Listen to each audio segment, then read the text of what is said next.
and try and be better coordinated on some of these dives? I would say number one adjustment, because they're still banning the Kalista and Renata, but yeah, they add the Skarner here. I think a bigger thing was blind picking their Jax. Like versus T1, this team is so good at counter picking because both Keria and Zeus really benefit from it.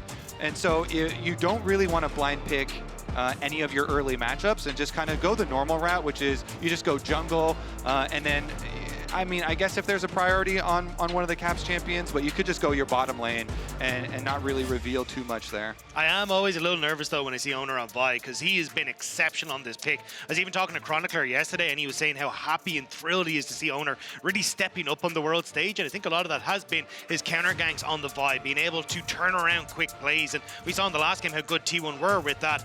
So we'll have to see if G2 are able to contend with it as they go back towards the Orianna and now going for the blind Gnar in the top lane instead. I do think Gnar is a better blind. Like Gnar has been so versatile, and we've seen so many, very strong Gnar so far at the tournament.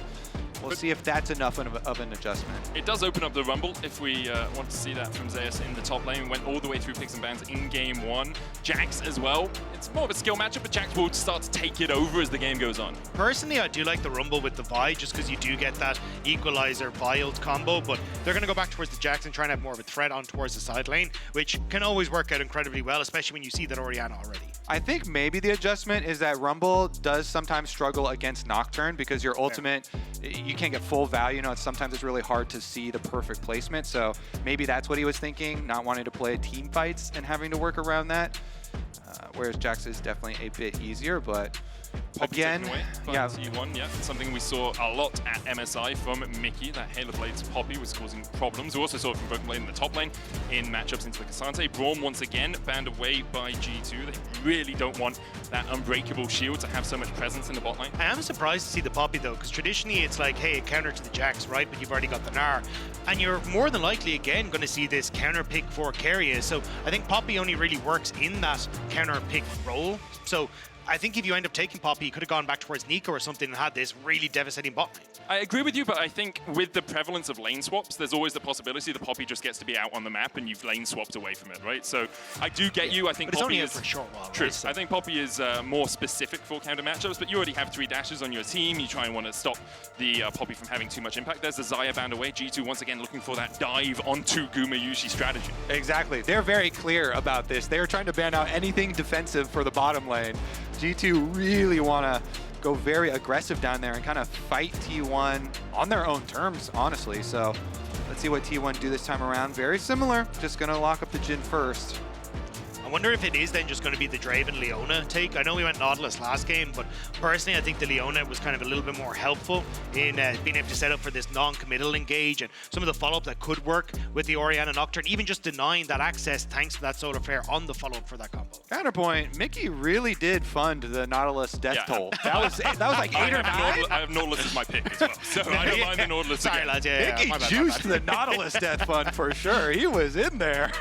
Instead, it is Kaisa over that Draven. Hansama on Draven 2-6 internationally, even though he has about 62% history on it all time. So here, going for something that has long range poke that can be okay in the lane as well, can get the push without a Cathy and Rain, and now Mickey, oh, we're going back to the Nautilus. It gives you a great knockup. The ultimate is very powerful and is non-committal. The problem is the hook is committal, and that's what Mickey was using a lot of the time. And this is just so all-in dive. It is so threatening. Again, even in Champs Select previously, we're like, wow, it's probably going to be very hard for Guma to play the game. And it would have been if it weren't for a really good teammate peel and set up on those team fights. This time around, T1 do not have the Gragas cast to disrupt G2. And they are still going to be vulnerable to these Orianna Nocturne combinations that now even have a bit better of follow-up with Kaisa on the team.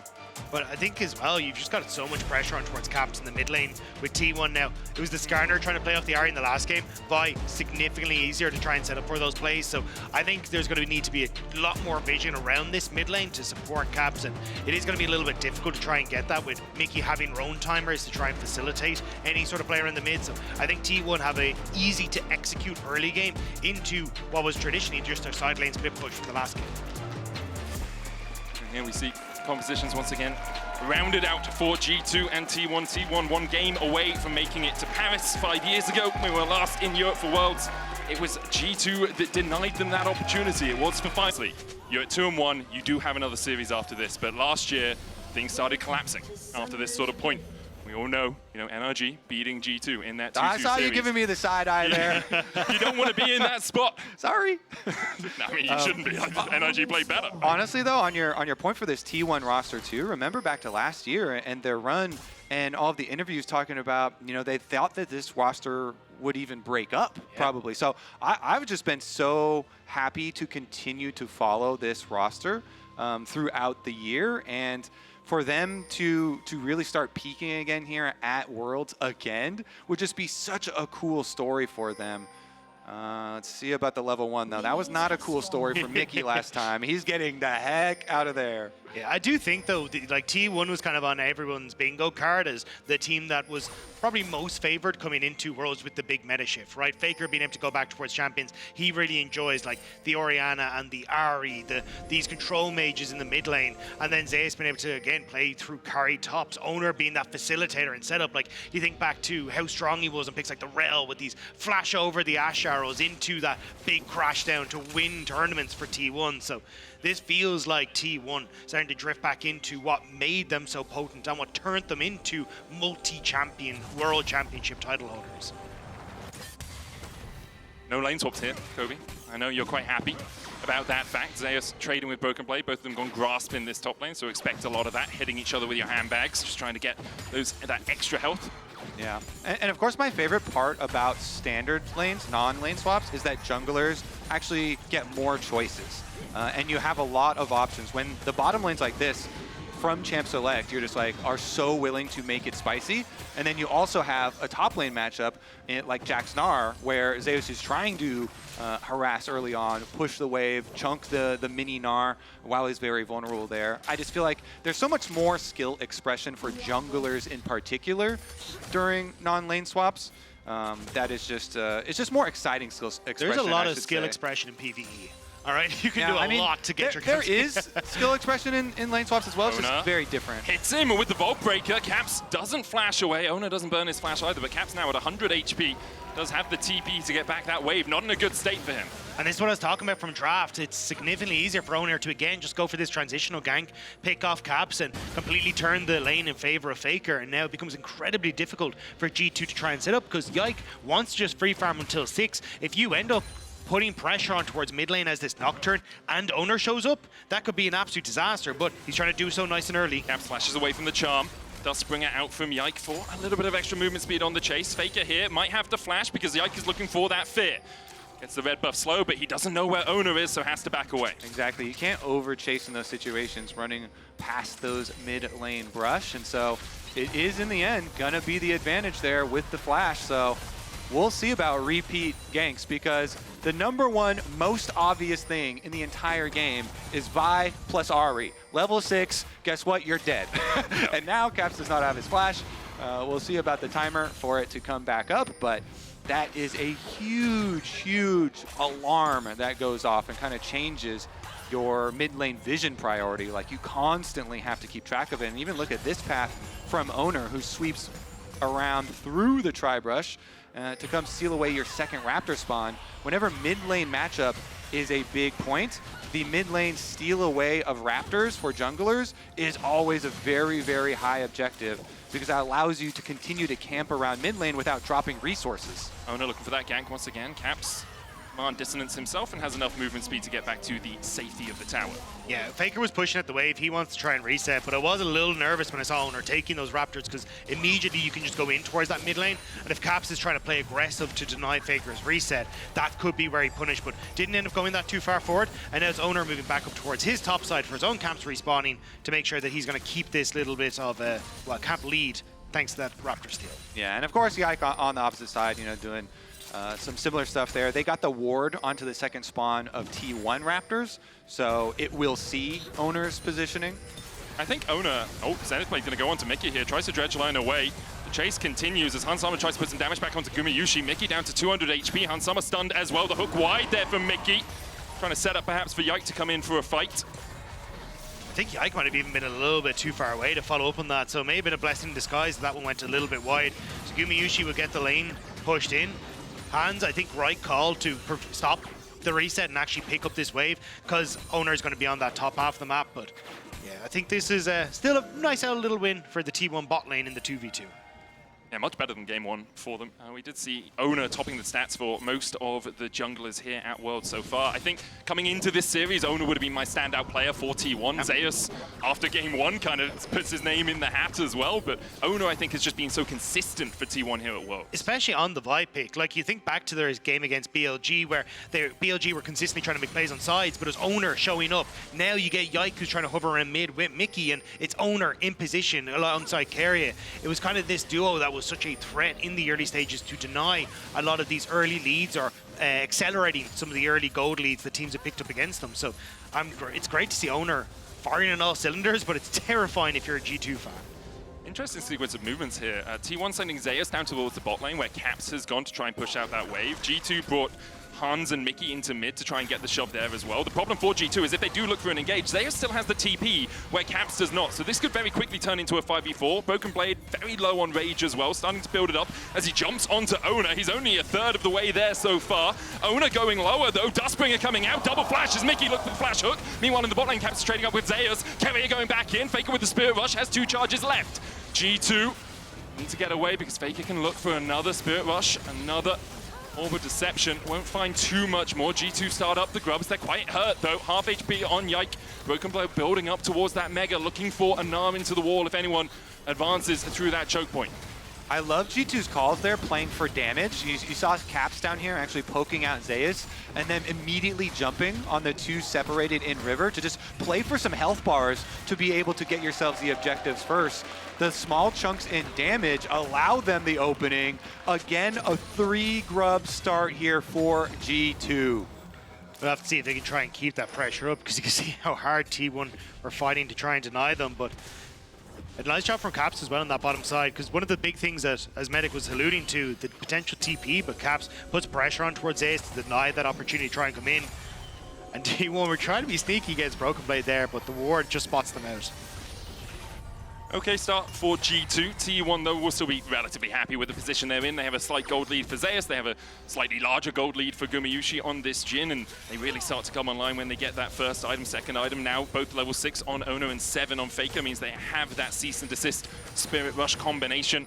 Caps' flash back up for G2 makes him a little safer in a side lane. Doesn't have the TP yet, though, and it looks like he's going to shove out one more lane on the bottom side.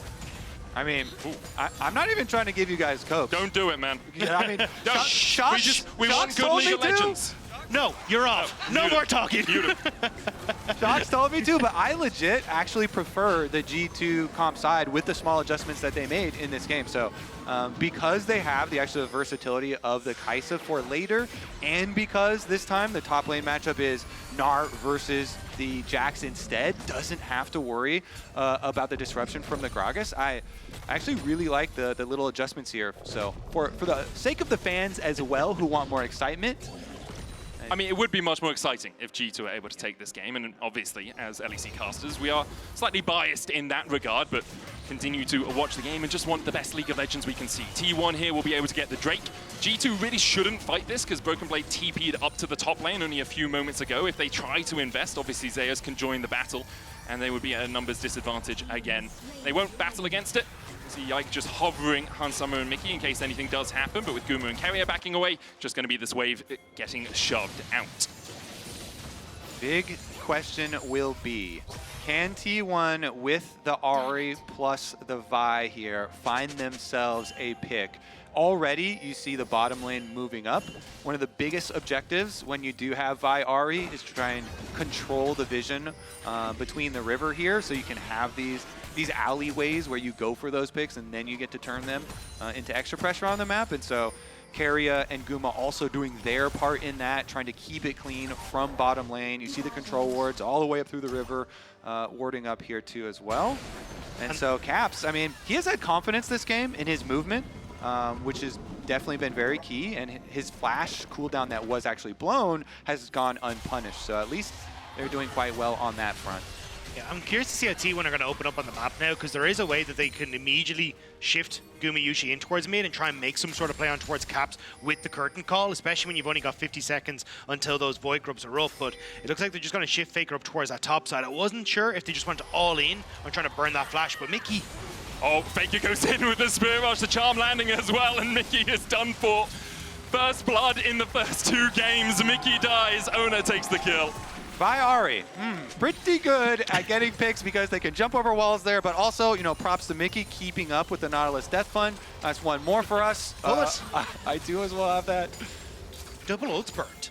Like, you've now burnt both Faker's ult and Oner's ult right before the Void Grub spawn. So I'm not going to say it was a planned good death, but could actually work out as a decent death here for G2 when they do actually go to try and contest on towards those next round of Void Grubs. It's interesting because Broken Blade doesn't have teleport, but Oner's actually heading towards Broken Blade rather than the Void Grubs. Yeah, he's looking for this play down towards the bottom side. Broken Blade flashes immediately met with a fist in his face. Broken Blade trying to get away from this. Obviously, has to try and escape from Oner, who flashes forward. Another Vault Breaker. Broken Blade trying to dodge it. Oner holds it forever. Oner finds another as Broken Blade can't escape his clutches. There was no escape there. Oner waiting over the wall. Broken Blade tried to sidestep it, but good call from Oner, just hold on. But still on the opposite side, Void Grubs galore. And it will be, I imagine Zeus starting to put a bit of pressure here to answer for some of the third places. Faker, no way he catches Miky again. You put everyone on pause when you said that. Everyone's like... Oh, Miky looking for the hook here. So Yike can come in with the paranoia. There's the depth charge as well to chase forward. Keria has joined his mid laner. Faker flashes away. The ignite ticking on him won't be enough. There's the stun into the shield of the Wraith. They break into the solar flare, into the death of Yike. Rob, your no was heard around Europe. They were so close, but they just couldn't quite find the damage to kill off Faker. Oh, I'm heartbroken. We were so close. Miky, though. Another Zenith Blade. Oner has cease and desist here, but I don't think she might just be coming off cooldown. Decides against going for it. TP to the top lane by Faker as well.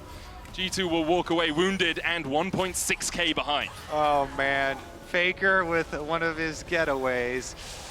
Regardless, Miky should be able to get out here with just the Gromp steal for Oner, but man, another one. This is a big investment too, as we'll take a look. You mentioned the ultimates used to kill Miky. Now it's kind of the reverse situation, and Faker did get that little, sight of Miky. So good vision toggle by the observers. And then the engage comes through from Miky, and it's a nice setup. Keria here to try and help, but bot side. Oh, Zeus flashes away. He's hit with a house. And Caps and Broken Blade find a kill. Keria's looking to collapse here as well as Gumayusi, but this tower is already quite low, down to 1 plate remaining on it. Keria going in with the Zenith Blade. Gumayusi there with the Deadly Flourish as well. Broken Blade still pretty tanky though. Yike's here to join the fray. Has the paranoia. Can't go into Guma, but there's a flash and a barrier on that AD carry, making it a little bit more suspect to go for the dive. Miky and Hansa are starting to collapse, and this will be first tower over to G2. Faker even dropped off that top tower, trying to move down to see if he can cover the mid lane, so then G2 can't always just push in towards mid as well. But so much of this early game has been about these cross maps. The Void Grubs for the bot play on towards Broken Blade and getting a ton of plates on towards Zeus, and then you see Faker in the top half of the map, so G2 make the bot half play, but now because G2 are on the bot side, Zeus TP's top to get the top turret as well. A huge amount of this go back and forth thanks to these plays. Still, I think it's a hugely beneficial kind of response from G2 because they get their bonus first turret gold as well, and those are the types of plays where you really want to see the reset and kind of set up for it on the other side, but they jump on it and they get the small benefit even though they have had a couple of speed bumps here, are able to get a little bit more gold. And now you've got first items almost completed across the board. It's only BB who has that reset that he can go for and the teleport back in, but I'm curious now what you want to do. Both Dragon and Rift Herald up and available. I think T1 going to focus up towards Rift Herald, which is probably right against the Chem Drake, and G2 going to see maybe if they can make some sort of play, but there's no tower for BB and he's so far extended. See the lane economy snapshot brought to you by MasterCard. Very much in favor of Oner. No big surprises there. Broken Blade trying to hide in the top lane. He's going to TP away. Will he escape? You can see it on the minimap. The Counter-Strike finds him alongside the cease and desist, and Broken Blade doesn't have a hope in hell of escaping this one. Zeus leaps on his face and takes another 4-1 now to T1. It's interesting that they have such a bounty on Broken Blade's head, it feels like. Not in a literal sense, but they've got a target on his back T1 keep on going for these assassination attempts onto Broken Blade. It's almost like when they gave up the 6 scrubs, they were saying, you are not going to have a split pusher that can use these. We're going to make sure of it, because while we did give up the 6 scrub buff, you know, we killed Broken Blade when we did that, and then we're going to keep looking for kills on him and try and really put that Gnar behind, to the point that Zeus is going to be able to control side lanes. Faker is going to be able to Another get charm hits. hits once again. Mickey thought he was safe in his own jungle, but there is nowhere safe from T1, and this is the moment in the game, in game 1, where we saw T1 begin to explode it away from G2's grasp. You can see already 2,500 gold ahead. Now with the Rift Herald charging through mid, they're going to open up the map and make it so much more tricky for G2 to do anything. Charm wide there by Faker, but he's just creating space. The Solar Flare hits. Hansama has to burn the cleanse, and Zeus is on the flank. The counter strike, Hansama flashes it. Rift Herald charge forward. Zona can jump across that wall and look for Hansama. Yike with a fear, only onto Zeus. They're looking for the damage. The Shockwave will find him. Hansama surviving up towards the top side for as long as he can in the face of Oner, but now he's down and Keria is down alongside him. G2 find 2. They lose their mid-tier 1. Can they find anything more? I think the answer's no for now. That darkness was crucial for G2. Being able to dodge, duck, dip, dive, and dodge in the darkness away from everyone was beautiful. And it meant that they got the turnaround onto Keria and Zeus, even with Mickey missing the flash hook. Yeah, Zeus wanted to play the tether range on the fear there, and he was just a little bit off and got locked in. Nice shockwave from Caps ended up getting him, but here's another look at the start, and they're trying to go for the dive. They even get the Rift Herald knock up there on the Caps passing through, but right there, Zeus does not quite break the tier feather, and that is enough to allow Caps to get a good shockwave. Then you have the desync from T1 as Keria goes back in, while the rest of them are kiting away. It still actually cost them the life of Hansama though, so in the end, it was just a little, like, 1 extra kill. And both of the summoners from Hansama as well. Zeus has his flash, has that counter-strike for a next engagement.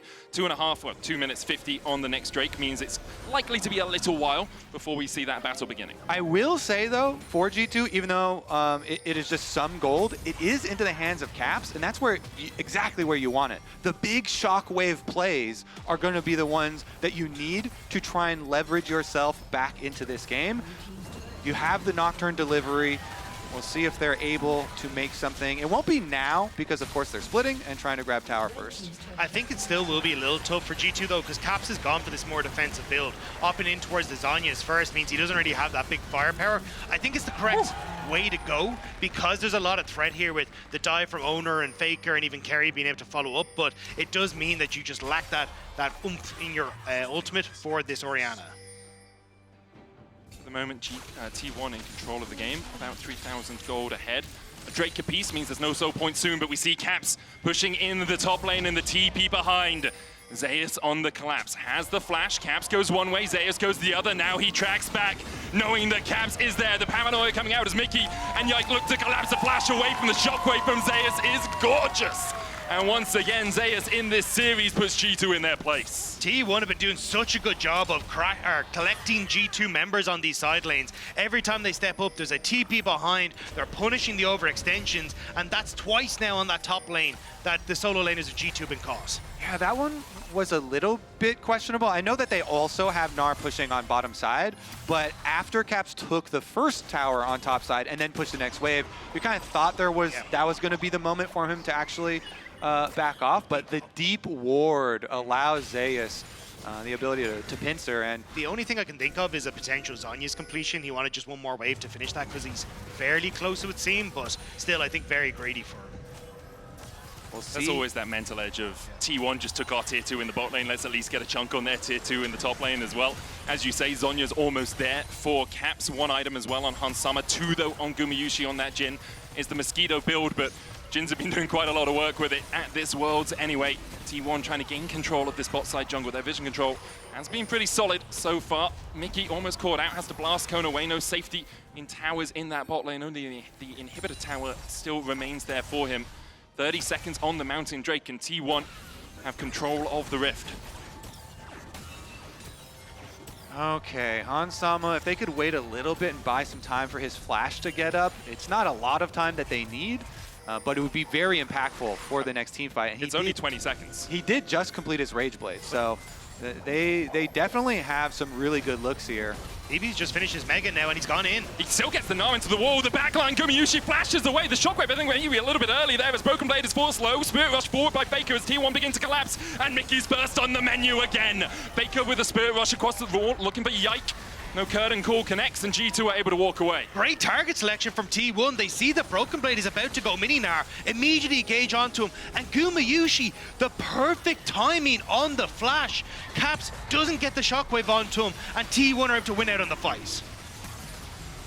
Just massive from Team 1. As you say, that flash timing from Gumayusi, absolutely perfect. They're looking for the third Drake.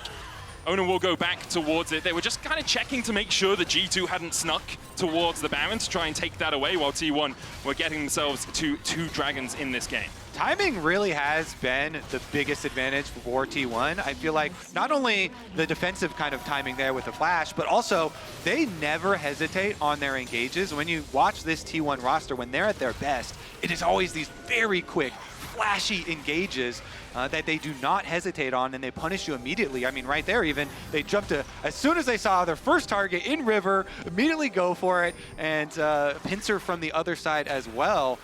It feels like this T1 are a bit more locked in, and they are not going to leave any openings for you. And this is the T1 that a lot of fans wanted to see coming into Worlds, right? A team that can be proactive in the early stages, play through a strong lane jungle, have that pressure down towards sides, and then start to cross-map really effectively. Their team fights have been outstanding this event, and it's everything else now that is starting to level up against G2 here as well. Dagda, you're also mentioning the Vi for Oner, which has already been good for him pretty good. At Worlds. It continues to be very, very good for Oner at Worlds, and you know that's the exact execution that you want. Faker now as well finishes Storm Surge, 6 stacks on his Dark Seal, so there's plenty of potential damage behind these quick reactions from T1. Now they're going to split into their 4-1 split push first. Zeus down there on the bottom side. G2 have the possibilities of trying to put, pressure on the split push, but because T1 have the extra leverage now, it's just hard for them to even gain control of the mid wave first, and so then you can't really afford to send anything down at Zeus because they will jump on that Baron. This is T1, you know they will go for it. That's what I was going to say. It's not a very quick Baron take from T1, right? So I think it's more, as you can see, like losing side lane turrets for investing on that bottom side. And again, T1 playing off wave states excellently, pushing mid, catching out G2, and now G2 trying to move in mid, but they could get collapsed on from behind. There's a pincer movement brewing here. Teleport. See the TP behind, that's Faker. Counter TP being used by Broken Blade. Curtain Call coming in as the stopwatch is used. Dion onto the backline, jumps Gumayusi, a good shockwave as well onto Zeus. And now we see Hansama having to try and get away from this. Oner going in as he puts the damage down onto Caps. Oner flashing away, Zeus the same, the killer instinct from Hansama. Gets Zeus in response, now Faker diving around the fight, a hook coming out. Broken Blade trying to get into the Mega Gnar. He'll jump on their heads. Gooba stopped them, Faker escaping. Keria slammed into the wall. On the top side, Yike killed off Gumayusi. And G2 somehow behind a fight. Only Faker gets out alive. G2 are going to get some extra money with the tower mid, and Faker just barely does so. Broken Blade hunting for him, but he's not going to find the hiding spot. G2 strike back. T1 thought that they were going to be able to collapse, but look how long it takes them to get in. The TP from Faker down towards the bottom side, whereas as Zeus goes in, the stopwatch from Caps buys a bunch of time. G2 able to punish Zeus, and also then immediately jumping on towards the Jhin at the top side. Buys a ton of time for Hansama to escape away. The target selection for Owners to go into Caps, but Hansama diving in towards the back line, obliterates the duo there. And then Faker, as he tries to go in, I think Broken Blade, the jump went on to Keria. Oh no, yeah, I think he went on to Keria instead, not being able to get that final proc, but still, they're able to win out on the fight. Faker barely escaping. Wow. Looking at each other's screens as well during the paranoia to get that little bit of extra vision. I love they're not using the shockwave, but immediately they do. Paranoia in, Faker down, solo play onto the backline as well. We see Hansama falling for it. Mickey trying to get into this fight. Broken Blade on his way across as well. Keria, Oner there as well with Gumayusi trying to get away. Doesn't have the flash. Oner doesn't. Keria goes back in with the Zenith Blade. He's a sacrifice. A sacrificial lamb for G2. As there's 2 more on the board for them. Keep the pace up. G2, they do not let you rest. Firing off play after play after play. You saw it earlier where even on a failed play, they were immediately able to get back onto the map. But this time around, they do it after a successful one. Hansama, he had just a few seconds left on his ultimate. They still got the advantage though. And I have to say, the Nocturne going so deep in both of these plays. This is the real key playmaker here. In the previous one, soloing out Gumayusi, finding him isolated. See if G2 can keep this up, because T1 still with the gold advantage and still with the better play on the map. It is still the 4 people here. As you can see, BB and Nautilus and Mickey trying to come down from the top side. So they're able to burst out Hansama, and it's about now trying to buy time for the top laner and support to come in. But Dragon is now up in 30 seconds, and that's where we're going to be looking at the next pace. And BB doesn't have control of top. Wave on bot pushing in against G2. They have to sort out side lanes before they can really contest this. So I'm really glad they actually got to show us the beginning of the play, because I was under the impression G2 had just pulled the trigger. When it jumped back to us, I was under the impression that G2 were the ones starting out, but it was actually Faker who went forward, and Yike just tried to punish him. So let's see about the next Dragon setup here as they move in. T1 once again full access to the river first. G2 are forced to make a decision here. Is it going to be a dangerous face check, or are they going to try and get control of the mid wave first? Miky looking for the hook. There's the charm.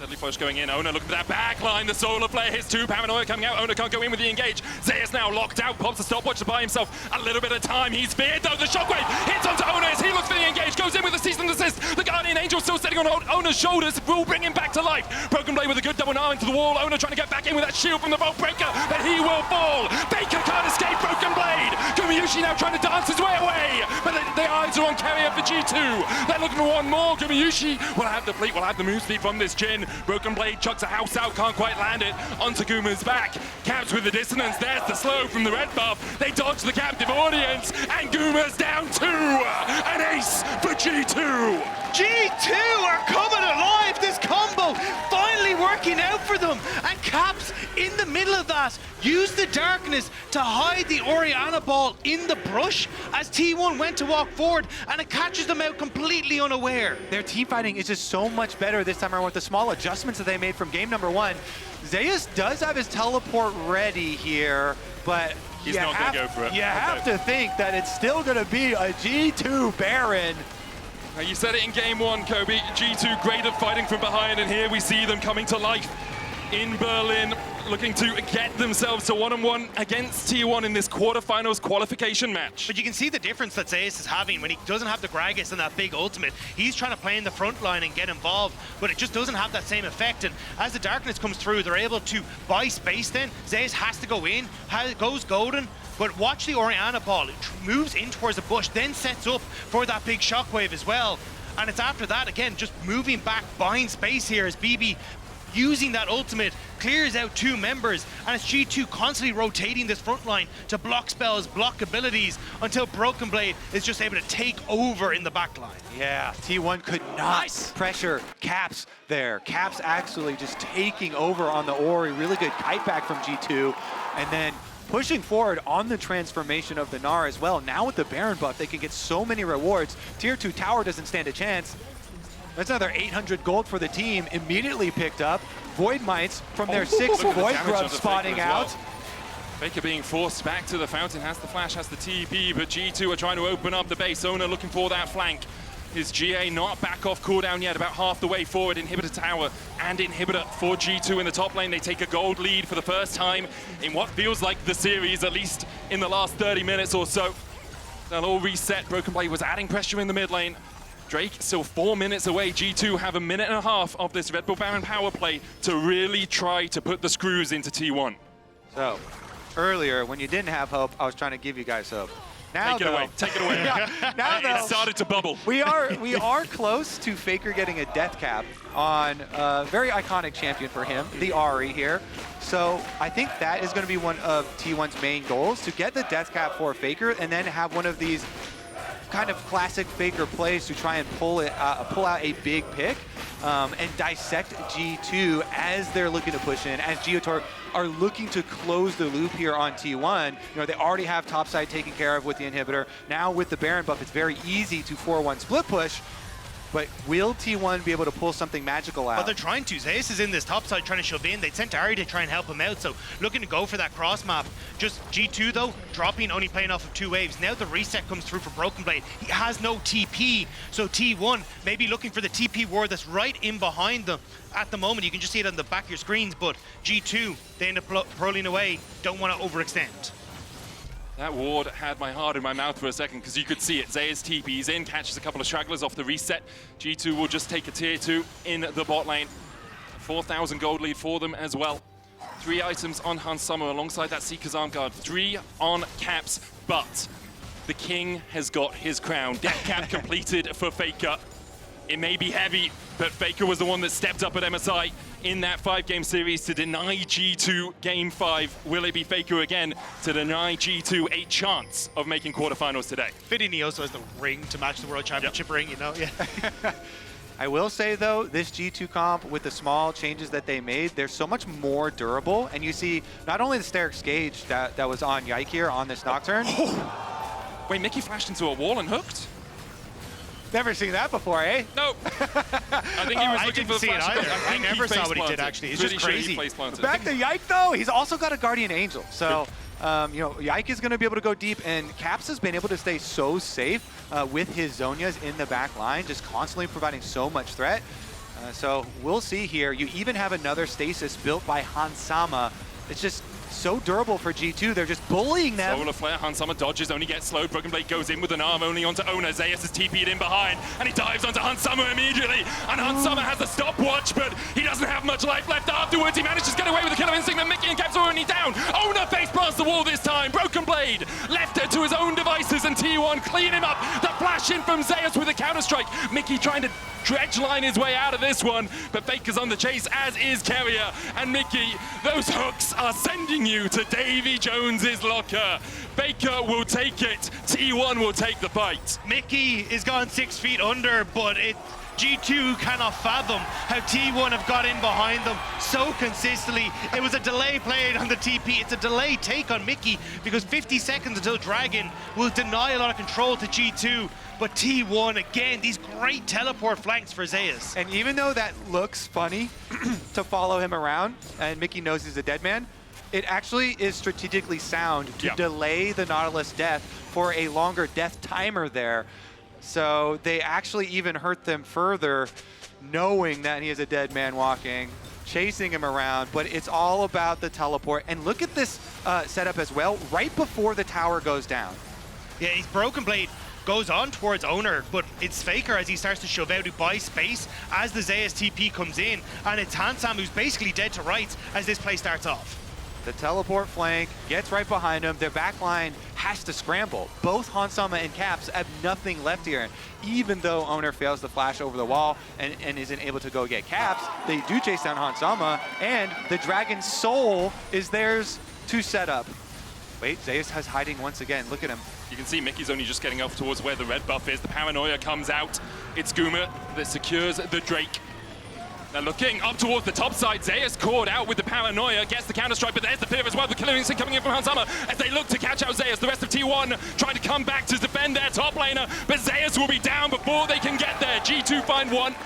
They lost the Drake, they lost the soul, they go mid, Kobe. They can hear your call. G2 knocking on the doors of the Nexus now is T1 trying to defend. Shockwave is still up and available for Caps. You have to be so careful as T1 as you try to defend this. How much do G2 want to try and take super minions on the top side as well? It's so big. 3 inhibitors here. You're going to get... well, can they get 3? Top just respawned as they were taking the second one, so it looks like it's only going to be 2. T1 able to hold on, not have those double supers pushing in every lane. But Baron is still there, and if it's all inhibitors exposed, that could be the death knell for T1. G2 starting to move over. Zeus, 20-second death timer, no teleport. It's so risky though, because you have no wards left for Mickey. He puts this one control ward down. All Oner needs to do is get into this pit, and he might be able to snipe this away. The curtain's open. An encore for Gumayusi. Oner gets it! He gets it! And he takes it! Oner will pay the ultimate price for his ability to steal the Baron. He keeps T1 in the game, and G2 just couldn't dot their I's and cross their T's. Oner has been a beast for T1 at this championship. Barely getting in over the wall, gets the smite, and G2 now, with that death timer though, they want to try and end it. Zeus had pushed in mid with Gumayusi and Keria, so G2 trying to fight back against the Baron buff. They should be able to get another inhibitor for themselves, but T1, with that Baron buff, should be able to defend.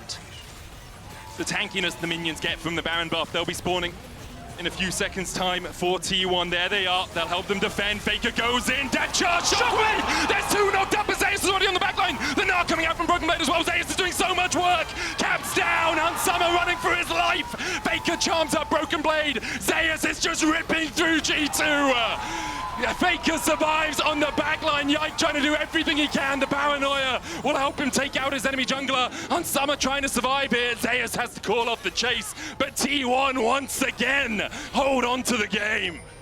Someone's going to chase him, but they're going to get out. At least two there survive for G2, but the defense from T1 at Nexus Tower, 4v5, they pull it off, they chase G2 out again. Man, the tankiness on this Jax is insane. The Wits End MR and also having that Abyssal Mask means that this primarily AP damage Kaisa cannot get through him. Caps cannot get through him. And because Broken Blade is spending so much of his attention trying to buy space in this fight, there's just no one to take him down. But there, the steal, just barely able to get in towards the pit. And you'll see it here in the team fight, right?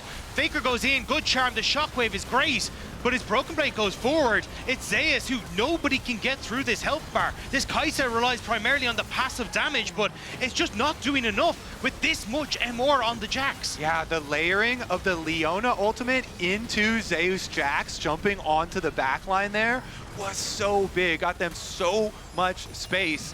And then the chase down there as well, getting the extra couple ones. You can see how close they are to extending this series, but you're never fully there against T1 until you actually can blow up the Nexus.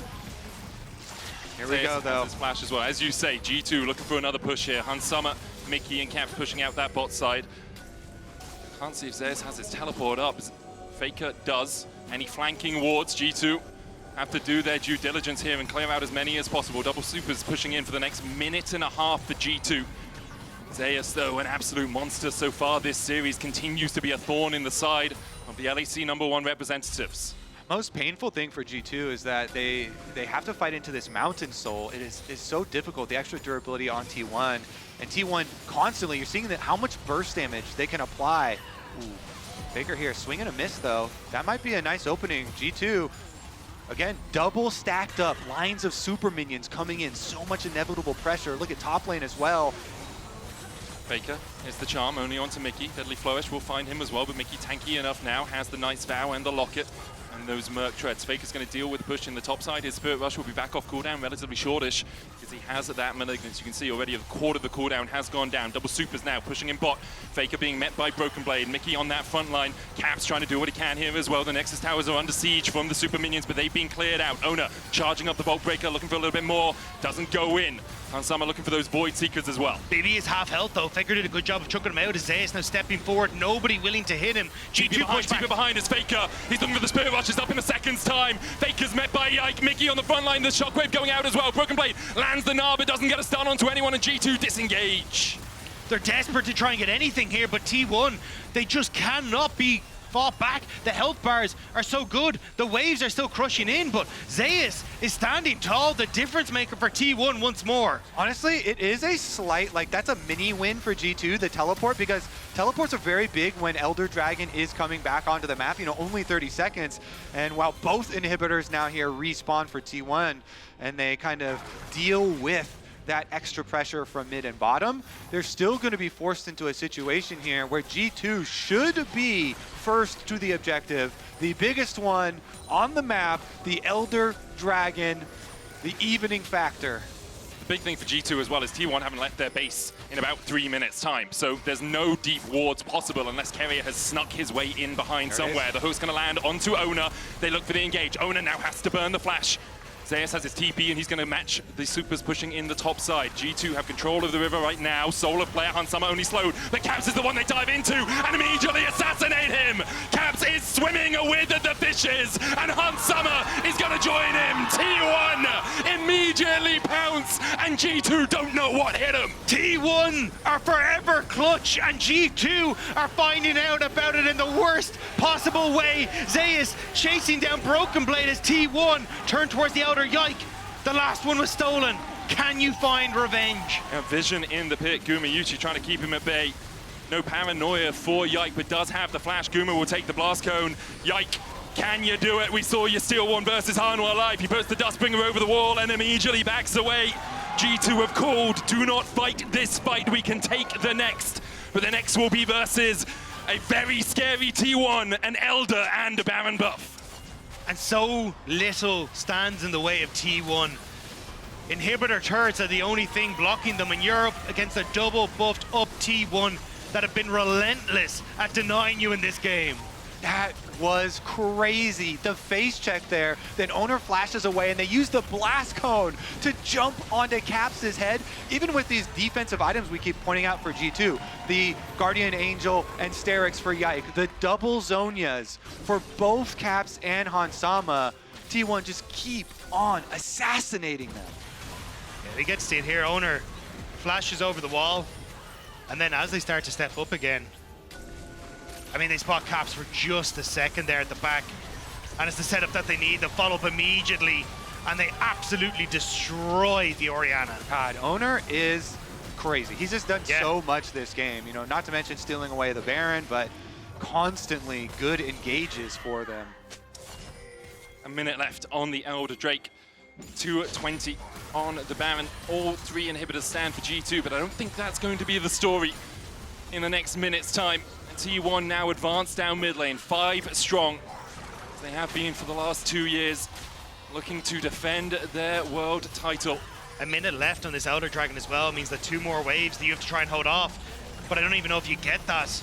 Team 1 can just start to look at Nexus turrets off this wave. It's got to be something miraculous. You've got a GA on Gumayusi, you've got Faker with the Spirit Rush, the curtain's open. I don't think G2 is getting a second act. The dive onto the backline by Yike, but immediately he is low. Caps already assassinated on the back, and T1 are just ripping them to shreds. T1 absolutely melting G2 under their Nexus towers. History doesn't repeat itself, but it damn well rhymes. It's another Friday, it's another T1 win. Monumental stuff from T1. The incredible performance from Zeus in game 1, showcasing how good their team fighting is, into some of the most clutch after clutch after clutch plays to bring the 2-0 win against G2.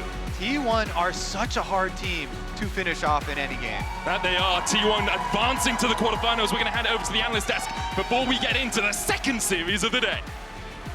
This is exactly why we were so excited to see this matchup. Not because G2 lost, mind you, but because of how these games can play out and how if you put T1 with their backs against the wall, they will find solution after solution to knock you down